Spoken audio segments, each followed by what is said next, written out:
Cleveland is a city of champions once again. The Cavaliers are NBA champions.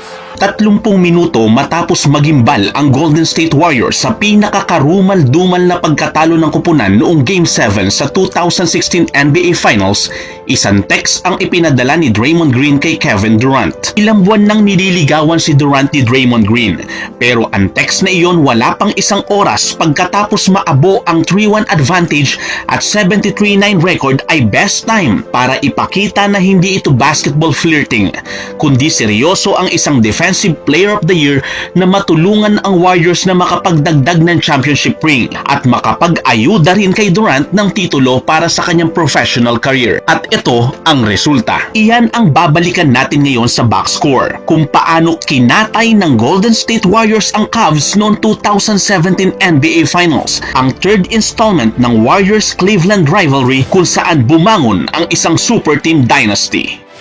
Habang ang kanyang mga teammates ay nag-aapurang mag-shower at umalis sa Oracle Arena dahil sa amoy ng champagne na parang masangsang na polusyon sa ilong ng talo ng team, ang pananatili ng ilang panahon sa locker room ang pinili ni Draymond Green. Hinalungkat ng 3-time All-Star sa kanyang gunita ang immortal na block ni LeBron kay Andre Iguodala, ang clutch shot ni Kyrie Irving kay Steph Curry, at ang defensive stop ni Kevin Love sa 2-time MVP. Pagkatapos ng kanyang text kay Durant para mangumbinsi, parang nabigyang katiyakan si Green na ang heart-torturing plays na iyon ay hindi na muling mangyayari. Ito ang reply kay Draymond ng 2014 MVP. At sa pagtatapos nga ng 2017 playoff season, magkaulayaw na nag-celebrate sina Durant at Draymond ng kanilang fusion. Naka-rest back na sila sa Cavs at pangalawang titulo ng GSW sa nakalipas na 3 taon. Para maintindihan natin kung paano umabot sa ganitong estado ang mga mandirigma ng San Francisco, dapat nating maunawaan ang gintong tulay ng mga pangyayari at oportunidad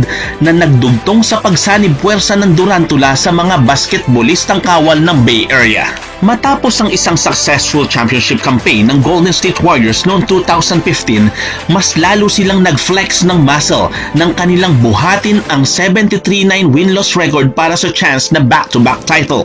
Pero nang makaharap nila ang dynamic trio ni na LeBron, Kyrie at Kevin Love sa kampyonato, umuwi ang Warriors ng yuko ang ulo nang ang kanilang 3-1 advantage ay maabo at pinapak nilang parang popcorn ang sangkatutak na memes na pinagtawanan sa buong mundo. Kaya sa kabila ng firepower ng Warriors, tila hindi pa sapat ang kanilang armas laban sa mga kabalyerong mas matitikas. Kaya ang pupuno sa kanilang pagkukulang kailangan nilang maapuhap. Samantala, sa Western Conference din, may umusbong na best scorer ng liga. Naramdaman ang kamandag ng isang 4-time scoring champion na binansagang Durantula. Pero hindi sapat ang kanyang mga galamay para masaputan ang kampyonato. Gaya noong 2016 West Finals na pinauwi siya ng GSW ng lulugo-lugo. Sakali mang malagpasan niya ang Golden State sa kanilang komperensya, ang team naman ni LeBron sa East ang bubulaga. Natikman na niya ang bangis ng isang trio na pinangungunahan ni LeBron noong 2012 NBA Finals sa Miami, kung saan isang beses lang nakadila ng panalo ang OKC,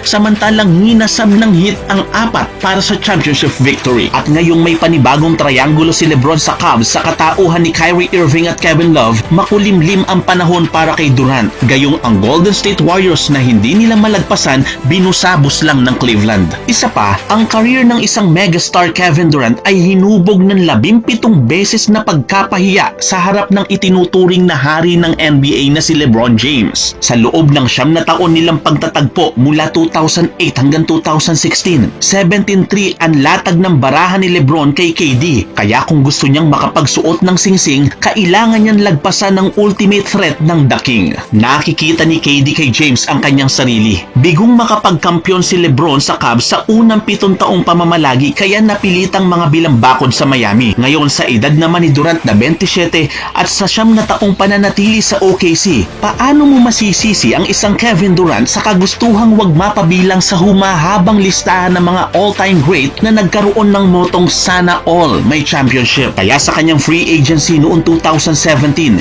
kinagat niya ang alok ni Draymond Green para makasama ang team na naging tinik niya sa Western Conference, mabigyan ng pagkakataong gupapain si LeBron James at simulan ng slogang Strength in Numbers. Nagulantang ang buong NBA sa sa malahiganting development na ito na nagpabago sa basketball landscape ng liga. Isang super team na binubuo ng 2 league MVP na may di matatawarang firepower, isang 5-time All-Star na sharpshooter, at isang do-it-all defensive beast turned All-Star, samahan pa ng mga solidong role players na hindi nagpapakabog sa laban. True enough, sinlalim at sintatag ng Golden Gate Bridge ang naging pundasyon ng super team. Ang multiple offensive options ay nagdulot sa mga kalaban ng konsumisyon at kanilang ginagahol ang mga defensive rotations. Pagsapit ng playoffs, nabudol nila ang Portland, Utah at San Antonio nang walisin nila ang buong Western Conference nang hindi man lang nagkakamantsa kahit isang tilamsik ng pagkatalo. Gigil na silang bawiin ng titulo at patahimikin ng insulto last year ng 73-9 record na naabo.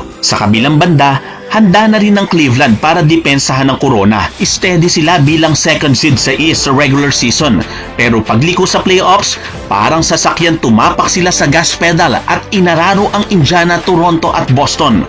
Walang planong mag-minor ang defending champion. Nang mag-date sila sa finals, walang planong maglambingan ang dalawang higanting kupunan na parehas na may nucleus na multiple superstars. Sa Game 1, problemado ang Warriors na wala si Steve Kerr para magbando sa kanyang mga bataan. At heto si LeBron na nag-super saiyan sa kanyang malabakulaw na performance at ginamit din ni Kyrie ang kanyang salamangka sa mga acrobatic na tira. Pero ipinakita ni Durant na nasa kanila ang game control, lalo na nang isalpak ang isang thunderous dunk habang dumadaos-dos sa sahig si LeBron. Inasayaw din ni Curry si LeBron na nagpakilig sa puso ng buong Oracle at tuluyang pinakain ng Warriors ng alikabok ang Cubs ng buong third quarter. Nagtabon ng 22 ang GSW sa Cubs nang matapos ang laban. Nakaunang sapak na ang mga mandirigmang puti at dilawan. Alam ni LeBron na hindi ito ang kupunang tinalo nila noong isang taon, kaya't mas naglabas siya ng puwersa sa Game 2 para sa isang triple-double. Pero sa dami ng armas ng Golden State kasama na ang pagbabalik ng kanilang head tactician, ang play na ito ni Steph Curry kay LeBron ang best representation kung paano nagahol ang Cubs sa Warriors all game long. Sa overall contribution ni Curry, Durant, Green at Thompson, ang kartada na ay 2-0 bago bumalik ang serye sa Ohio. Mapagmatsyag ang Warriors na wag magpakakampante dahil last finals 2-0 din ang series pero naglaho pa rin parang singaw ang championship. Naging seesaw battle ang Game 3. Lamang ang GSW sa unang tatlong yugto pero inagaw ito ng Cleveland nang pumasok sa huling kanto. Nagsalansan sina James at Kyrie ng 77 points at nagpahinog ulit si LeBron ng almost triple-double pero bubot pa rin ito kumpara sa 87 ni Durant, Curry at Klay Thompson. With less than a minute remaining, isang go-ahead clutch dagger 3 ang itinarak ni Kevin Durant sa dibdib ng Cleveland at tuluyan namang winakwak ni Andre Iguodala ang baluti ng Cubs nang sa possible game-tying 3 binawian niya si LeBron ng isang clutch block. Ang Cleveland ay napunta sa 3-0 na kumunoy at malapit ng lumubog. Hindi nila alam kung kaya pa ba nilang mangabog.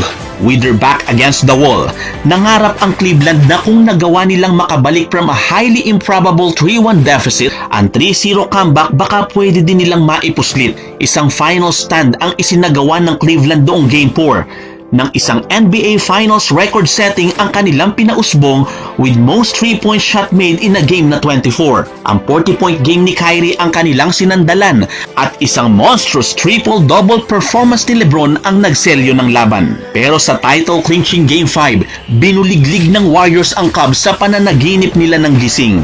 Handa na nilang ipaghele ang Cleveland hanggang sa makatulog at tuluyang bangungutin. Kahit pa tumodo si LBJ ng 41 na puntos. Sa 39 at 34 ni Durant at Curry, di pa rin ito nakalusot nang ang 17-foot fadeaway jumper sa harap ni LeBron ay kalabitin ni Durantula. Tuluyan ng umalagwa ang mga mandirigma ng Bay Area. Nakabawi ang GSW sa mapait nilang kahihiyan noong nakaraang taon. At sa 2012 finals ni Durant na 4-1 na pagkasawi, isang 4-1 loss din ni LeBron ang sapilitan niyang pinauwi. Ang megastar na recruit ang itinanghal na finals MVP matapos mag-average ng 35.2 na puntos. At pangalawang kampyonato ng GSW sa 3 taon ang kanilang naitantos. At doon na nagsimula ang pagkakaugat ng dinastiya ng Golden State Warriors. Marami mang bumatikos kay Durant dahil nawalan daw ng balanse ang liga sa kanyang paglipat bahay, isang tropeyo ang pinakamagandang validation sa kanyang desisyon na nagpatahimik ng ingay. Isa pa, sa kalakaran ng NBA na nauso na ang super team at pataas ng pataas ang level ng kompetensya. Ang pagkatay ng Warriors sa Cavs noong 2017 ang naging gold standard sa pagtatatag ng modernong dinastiya. Sana'y nagustuhan ninyong ating kwento. Baka pwede ka na rin mag-subscribe, libre naman to. Hanggang sa susunod nating video, ito ang Box Score.